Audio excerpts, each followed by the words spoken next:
so the transducer does create some amount of drag.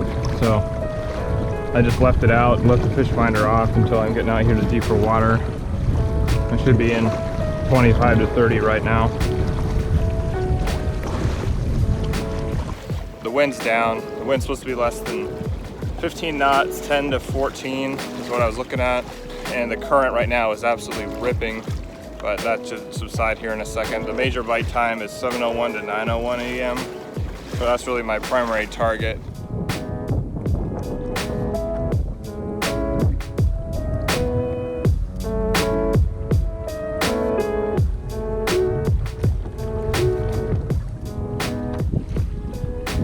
Just marks out. I dropped, I felt them hit my damashi, but they came off before I could set the hook on them.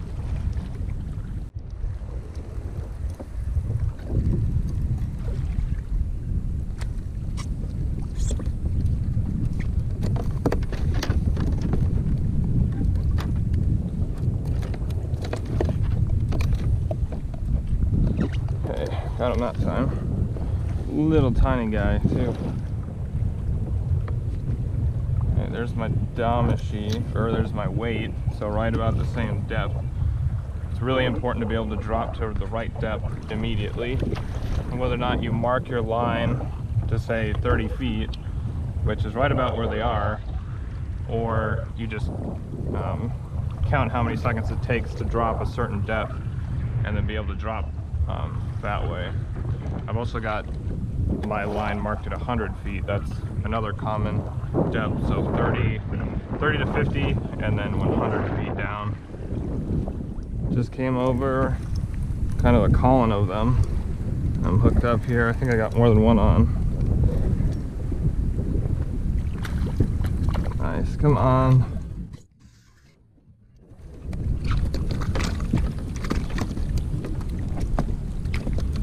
There we go, that was the score. Unhook them, drop the damashi, and throw these suckers in the tube. That was really awesome, going from 2 to 5 like that.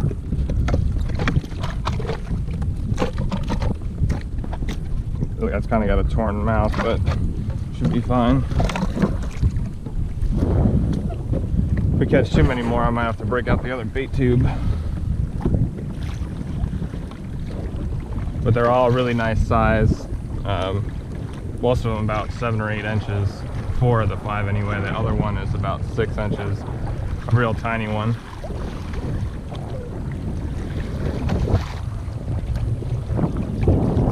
And then we'll just repeat the process, come back around. It's really important to have tracks on when you're looking for bait, so you can kind of have an idea of where you went over them. Or you can also drop a point, but that becomes really annoying, as you'll just end up with points all over the freaking place and you won't be able to tell what they are. And it's more important to be able to mark reef or other small variations in the bottom that the bait would be more likely to congregate around.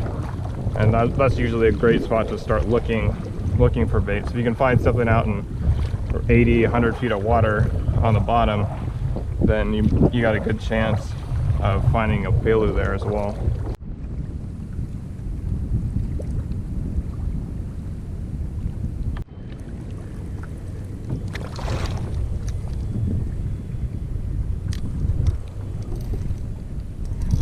All right, came in over another one, and I got even more on. All right, that's a lot of bait to stick in there at one time. I think it's kind of fine for now because they're not huge baits. But I'm tempted to just take out my other bait tube. But 9 baits should be more than enough for what I'm trying to do. Just a few hours, just try and see if I can catch anything. It's 5:57, so that kind of just demonstrates that you get out here before sunrise, you can often kind of find them, and then it just gives you more of a chance to circle around. And then if they're not biting right before sunrise, they'll bite right at sunrise usually. Really awesome to just come out here and hit bait like that. Just be done in 15 minutes catching bait. It's not always like this, and this time of year it's really difficult But the biggest thing I can tell you is just to get out here before sunrise. Because last year I struggled to catch bait. I would get out here at sunrise and then I'd be finding them 20-30 minutes later, an hour later, and then they're not biting. I'm in 150 and I'm gonna stick a bait on just because I've got so many and I kind of want to free up some space in my bait tube. And I'm just gonna stick this on a single live bait hook, and then we'll stick on wire if we get cut off. This first bait is just going to be kind of a search bait. It's got a torn mouth. There he is, about 8 inches, 9 inches or so. And after I put the bait in the water, I don't like it to just kind of swim away. I like to pedal away from the spot to really put some distance between the bait and the kayak and all the noise I'm making, which is the next major point, is how far to put your bait out there. And I usually, depending on the depth, but generally I start out at 200 feet of line out. So somewhere in here I've got my line marked right in there.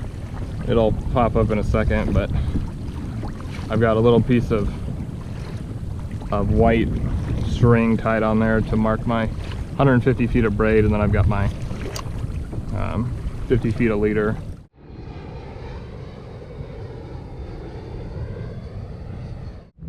That's the first thing I've marked since putting out this bait about 5 minutes ago.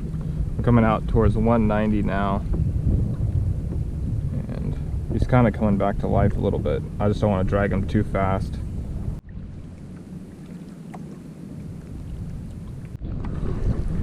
Just marked a bunch of bait, something down on the bottom.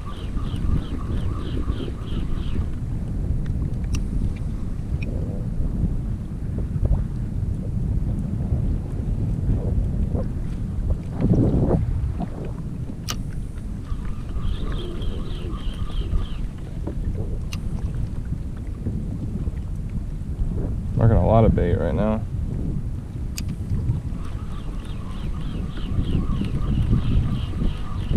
Tons of bait. Jeez.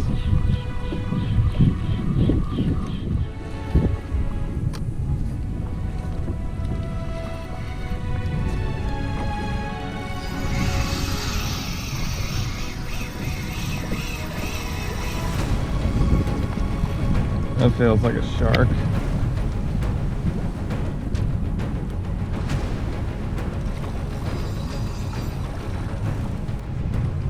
Alright, popped off. Actually a reasonable amount of time.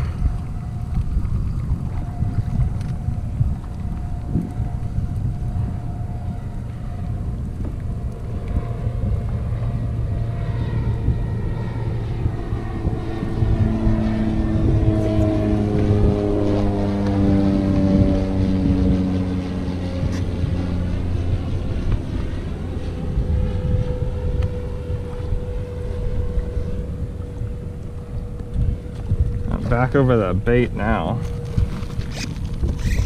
I should have been more prepared with the hook out.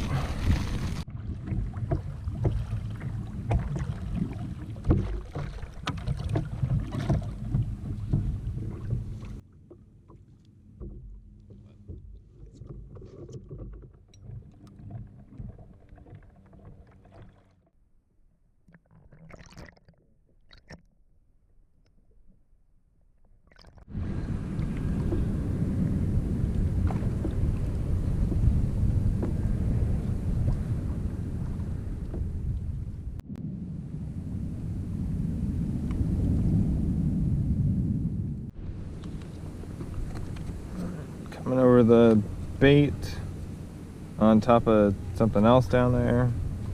I don't know what that is. I'm just gonna stick a wire stinger on this.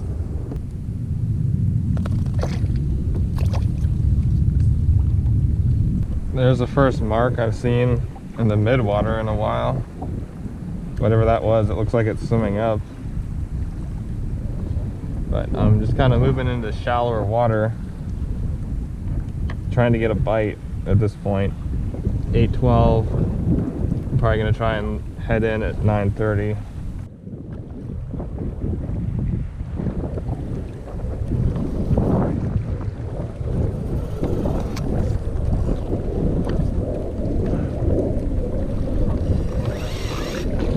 No, God!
Hooked up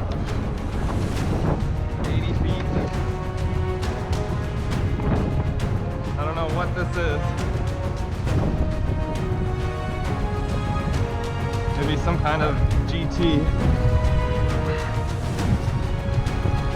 923.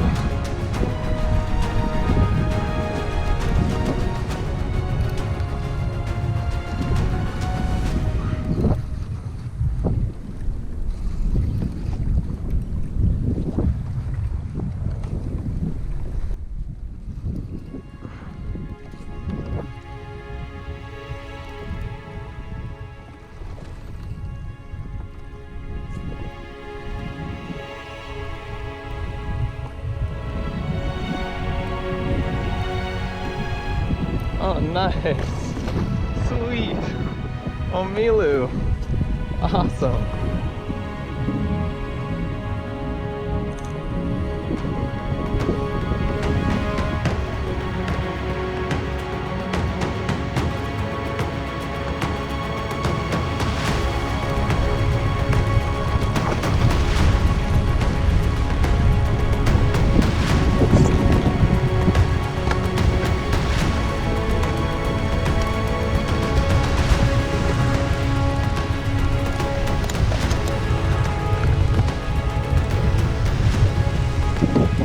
Awesome.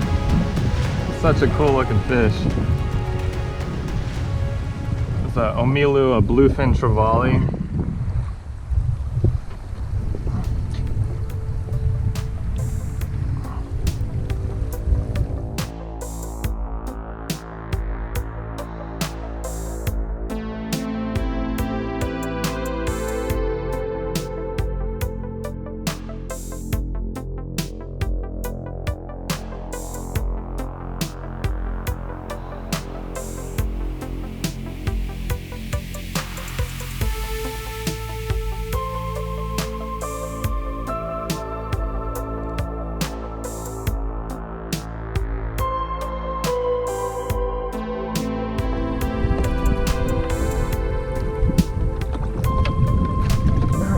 Today's your lucky day.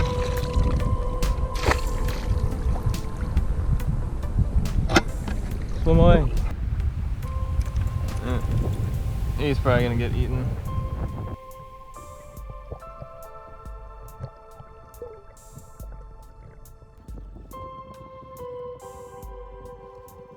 Alright, well, that's gonna do it. I didn't have very long to fish. But I got out here and I tried. Kind of a bummer with all those baits that I didn't hook into more. All I had was that shark, that omilu right there. Or actually I had two sharks. One shark, I fought the first shark, the second one dragging over the ledge bit me off. But that omilu, that's pretty sweet. I've only caught one other one that was big like that. And it was probably 2 or 3 more pounds than that one. That one was probably 6 to 7 pounds, pretty small, but they're so beautiful with all the blue coloring. I really hope I got a nice picture of it. But happy to let the trevally go. I know they taste pretty good, but a fish that beautiful, you know, I couldn't bring myself to keep it. And plus I've got work all day from about 1 to 11 tonight, so I'm not gonna have any time to deal with it. But I'm happy I didn't get skunked. So thanks for watching, and I'll catch you guys on the next video. All right, so what happened to the dream? A lot has happened in the last 6 to 7 months where I haven't posted another video. And I've got a lot of stuff in the works. I didn't stop working on creating videos and fishing. Well, I have basically stopped fishing because I ended up moving around June with my wife. She got sent to a new duty station, so I went with her. The downside for that was that I had to leave my flying job in Hawaii, and so the job that I've had lined up since the beginning of the year to go fly for a regional airline is indefinitely on hold indefinitely. I kind of wish I would have stayed in Hawaii. It would have been kind of difficult. Decided to move with the wife, and we're in Atlanta, Georgia now, which is an interesting place to say the least. From when I posted the last videos, we had just come back from another trip. I think it was around March, and we left for the trip, came back, and COVID was taking off, and so I wasn't sure when we were going to leave Hawaii, because we could have left earlier, we could have left later, and so selfishly I just took the rest of the time, the last 2 months or so in Hawaii, to just enjoy it, go fishing as much as I could. I obviously was filming a bunch.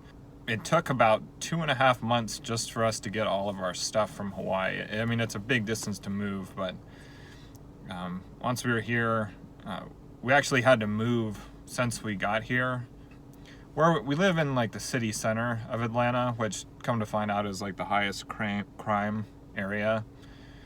But anyway, we woke up about 5 in the morning. We had heard plenty of gunshots just like around at night, if you stay up late at night. But nothing super close, but we both woke up to gunshots that sounded like they were right outside of our window. And come to find out, I went downstairs and we had bullet holes in our windows. So needless to say, we moved out of that apartment. Aside from that, we ended up getting another dog, Cora. She's another Australian Shepherd, and she basically just pounces all over Charlie.